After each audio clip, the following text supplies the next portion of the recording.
Thank you very much. I don't know what you want me to answer on Ndlozi, because I never said anything about Ndlozi.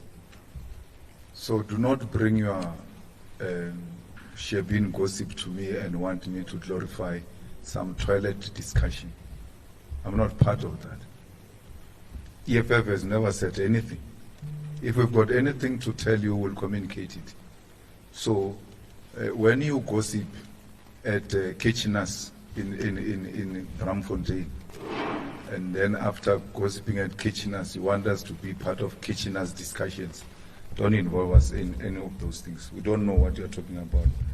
And if we had anything to communicate to you, we would have said it. My divisive leadership is what I've been accused of, dictatorship and all of that, since my time in the Youth League. And you still join a party of a person who is a dictator. Why did you join it in the first place? Just stay home. Why do you join decisive party? You came knowing that the president of the EFF is divisive. Why did you join? We made this call that people should join, and they did so voluntarily. You joined a party, you didn't know that the leader was divisive, and then you come here and say the leader is divisive. You joined voluntarily. If you are not happy with the leadership, the door is open.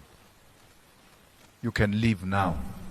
So we are not going to be made sheepish and undecisive because we want to please a non-existing narrative that we are divisive. How can you build such a big organization, not only in the country and in continental and in the diaspora, if you have a divisive leadership?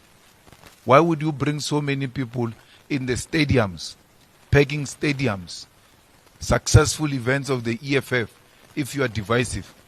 Because the consequence of divisive leadership is that nothing succeeds out of divisive leadership. This organization is a success. It's the biggest organization that is black owned. It's owned by its own people, its own members. No any organization can claim that. It does not receive any sponsorship from white people. If anything, it is white people who want it to die. But it keeps on going, irrespective of how they feel about it. So, if you think we have a divisive leadership, it's not our baby. It's your baby to feed Malta Bella. On Pala Pala, we said to you, and I don't know why do you say, what do you seek to achieve? We told you Pala Pala will never die. For as long as the EFF is in parliament, which it is where we are, and whether you like it or not, those who wish for the death of the EFF, SG, even if the EFF was to die tomorrow, the branches don't exist, the region have collapsed, provinces have collapsed. We've got 39 members of parliament for the next 5 years. There's nothing that is going to collapse. Those votes are there. They won't collapse. They are going to collapse after 5 years. So you've got guaranteed 5 years of the existence of the EFF, at least in parliament. So whether you like it or not, the EFF is there to hold Pala Pala accountable. There is something terrible that happened in the previous administration. We referred the matter of impeachment to the panel as required by the rules of parliament. Why? Because they know that if we were to say, is there prima facie evidence or not, we are going to be subjective because we are politicians. So on matters such as those, you outsource them to non-parliamentarians so that you get an objective view. And that's what we did. We argue that the panel's report, Parliament can't go against it without any rational reason. Parliament has not reasoned why it went against the panel report. So, in South Africa, you cannot abuse majority. Majoritarian will only work where there is no constitution. Majoritarian cannot stand the test of time in court. If you say the majority have voted, even if they voted in an unconstitutional manner, and then you say no, majority have spoken, there's nothing we can do about it. Our constitution doesn't work like that. Every decision, even a decision of the majority, must meet a rational test. And that's what we're going to do. We have never hidden away the reasons why we removed the former deputy president from KZN and those that were deployed with him. We had a meeting of our owners, the EFF. We made assessment. An assessment we made out of our own now direct interaction with the ground in KZN and the complaints we have been receiving from KZN led to the removal of the former deputy president and others. You know, to show you that there was something wrong that the deputy president was doing with other colleagues in KZN. Everything that was reported to us was extremely perfect. So they mastered the mechanism to meet the requirements, even if those things do not exist. There was a point where we wanted people to the stadium, to Moses Mabhida Stadium. And the numbers we received were extremely more than the numbers we received for votes. And that on its own just told us there's something wrong here. And then we did not intervene after. We intervened before. Unfortunately, we were very late.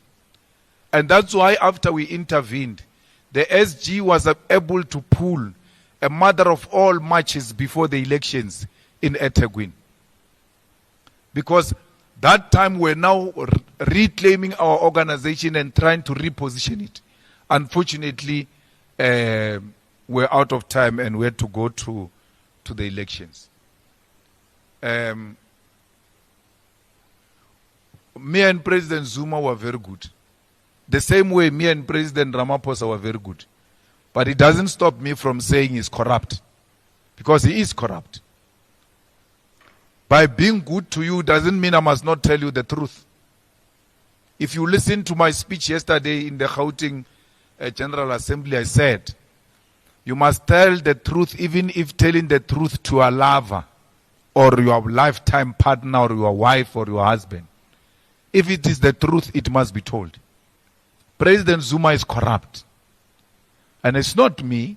The public protector found him to be wrong. He rejected that. We took him to court. That's why he had to pay some monies back in relation to Nkandla.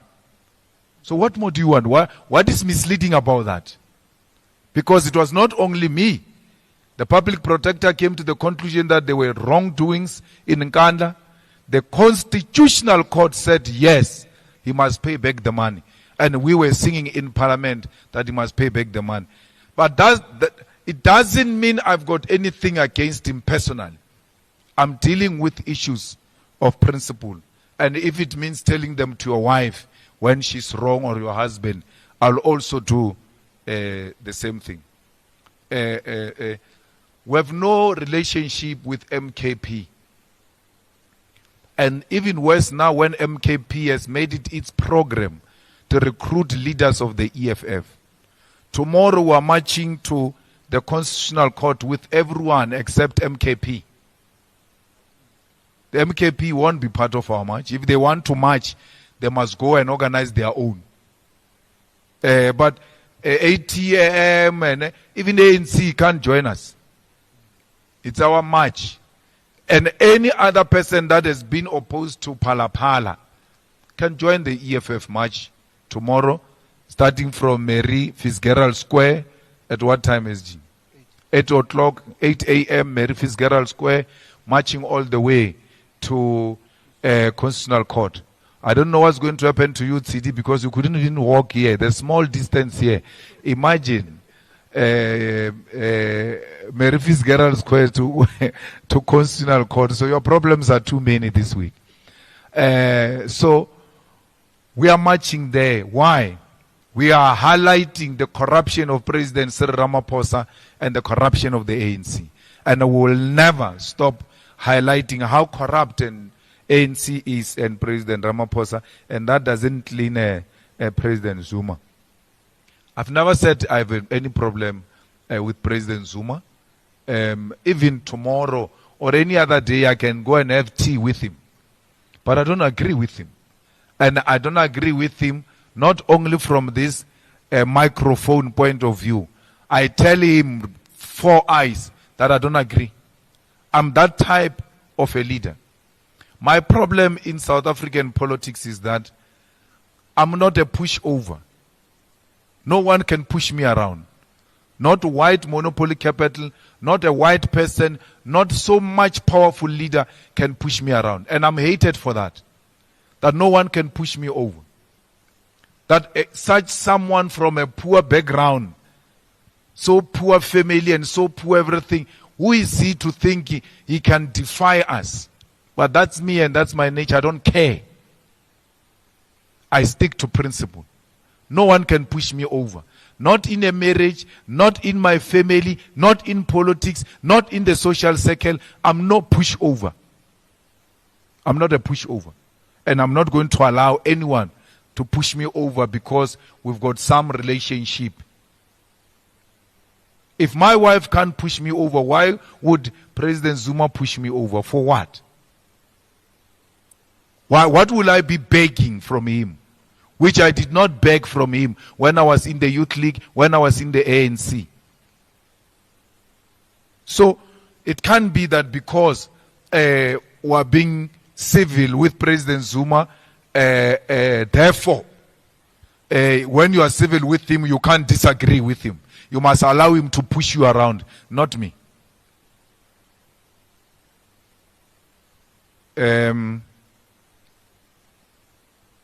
And Mail and Guardian came with something, man, this weekend, which Ndlozi responded to. Rebellion, which is another question we asked. There is no branch that is going to protest here. Not a single one. As a political reporter, you have to have at least an entry understanding of politics. Just entry. You may not understand the depth of politics, but just have the most basic thing. So let's tell you basic, and the instrument you use to measure whether there's going to be a problem or not is those PGAs we had yesterday and a day before. They were not just PGAs. We were testing the waters so that we can anticipate and detect where the problem is going to come from. There was no single problem. Not one, not anywhere. The people you are talking about, they were never spoken about anywhere. Anyway. In 9 provinces, we registered 95% of expected delegates. All of them are registered. They are coming to UJ on the 12th to come and receive their accreditation after producing their ID. Everybody is registered. So you should know that the PGAs will tell you what's going to happen. And your bosses know because you were there in the PGAs. But the PGAs are not trending in the media. And this I was telling my wife. I said, you know why? She said, what? I said, because there was nothing wrong. Nothing went wrong. That's why they can't trend. You don't talk positive about the EFF. If any province had disrupted the PGA, that province was going to be a defamation of all our PGAs, including those that were successful. Betile, weekend. Disappointed. Wah! We're normal, the tactician. We are no longer tactician. Betile weekend team. Nothing. Nothing that happened in the PGAs that is not going to happen here. And we did nothing. We went, we opened the PGAs, all of us. And then after that we left. so that branches can talk freely and express themselves, and which they did. And I don't know why you don't learn, because this is a repetition of what we've been doing over a period of time. And many of you were there and were aging together. Very soon you will be called veteran political journalist, but you still don't have an understanding of how do you get to see what's going to happen next. Everybody that I said that your favorites are going to leave the EFF, all those that we have anticipated are gone.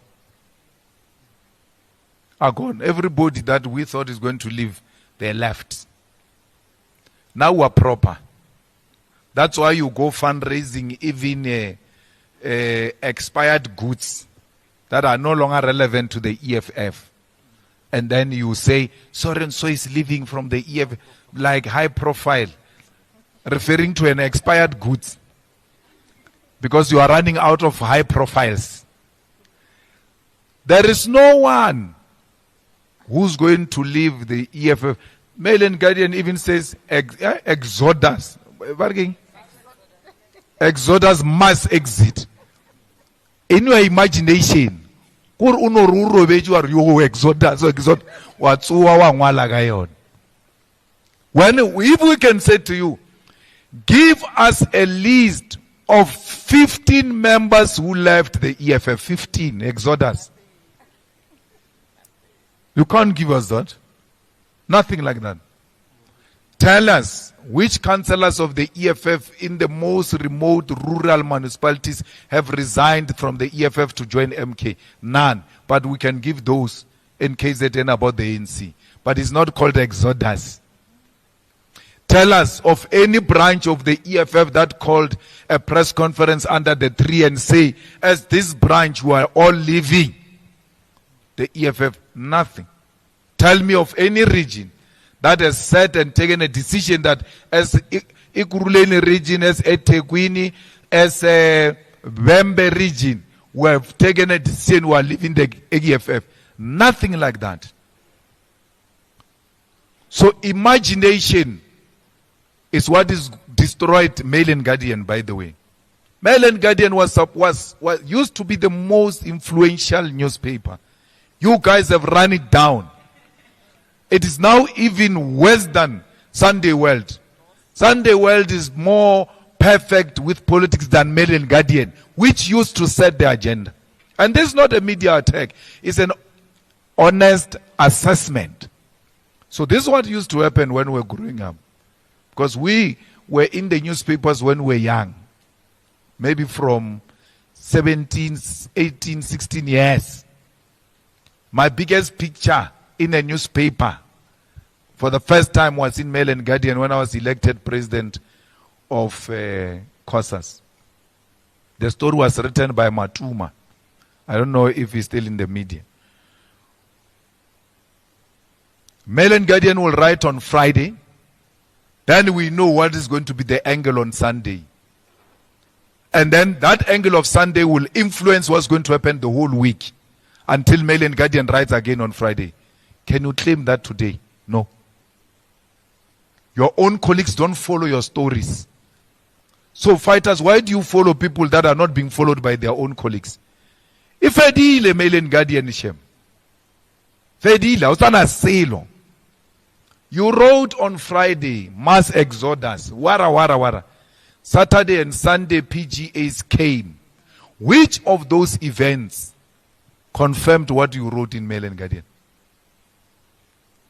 Don't lie. You must not lie. The media must not lie. The media must be factual. And where you are factual, we'll never take you on. We'll answer and be held accountable for that. But when you lie, we must tell you it's a lie. It's a lie. It's like this lie you are perpetuating, that Zuma has got dual membership.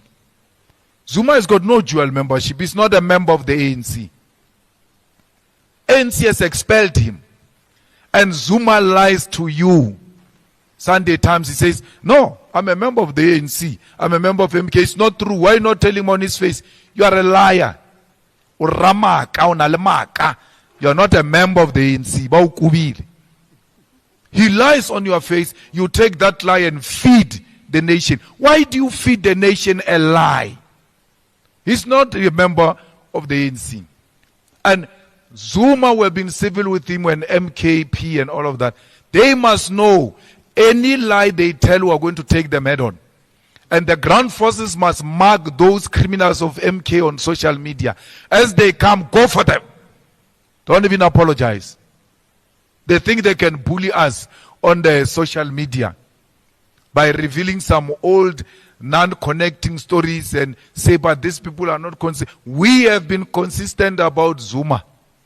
When I went to Zuma's place, it had nothing to do with anything or politics. It had everything to do with South Africa. Zuma was refusing to go to the commission. They were going to arrest him, and there was going to be violence in South Africa. And I went to tell him, please, there cannot be violence in our country in your name.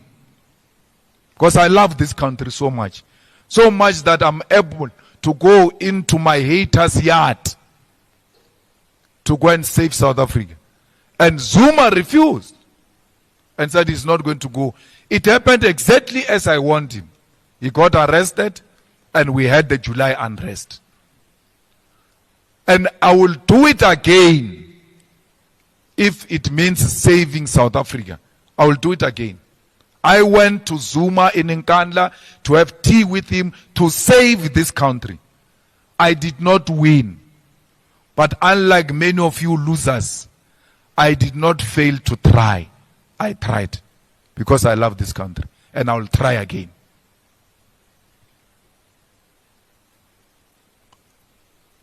I don't endorse Godrich or anyone. I don't.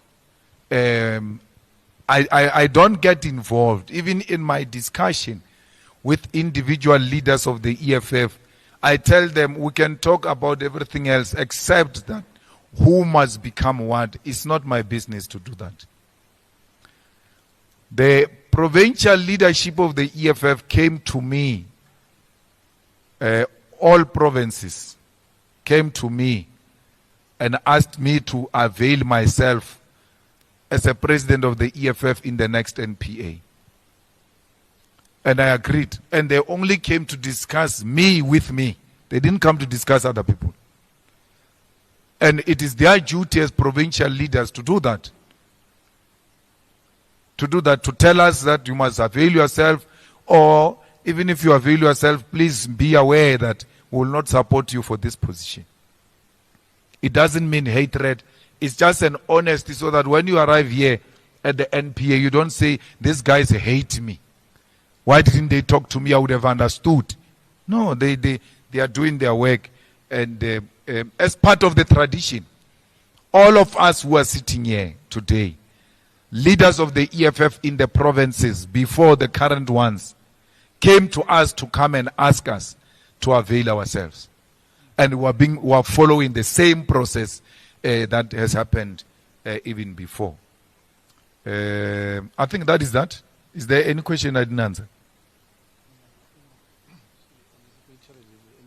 No. I answered that one of. We don't anticipate any challenge. We are anticipating a robust debate, because even the criteria used to bring delegates here was of a higher standard. The branch had to meet a particular standard. And you know, once this branch meets this particular standard, it will produce a quality delegate who will not be obsessed with votes. Because the branches that are not of quality, they produce voting kettles. Voting kettles don't care about discussions. When you talk about organizational redesign, international relations, blah, blah, you speak for a very long time, SG. When you finish, Fagigam. They don't hear those things we're talking about. They want voting. So we are not bringing to our conference voting kettles. We're bringing quality. Thanks, Liam.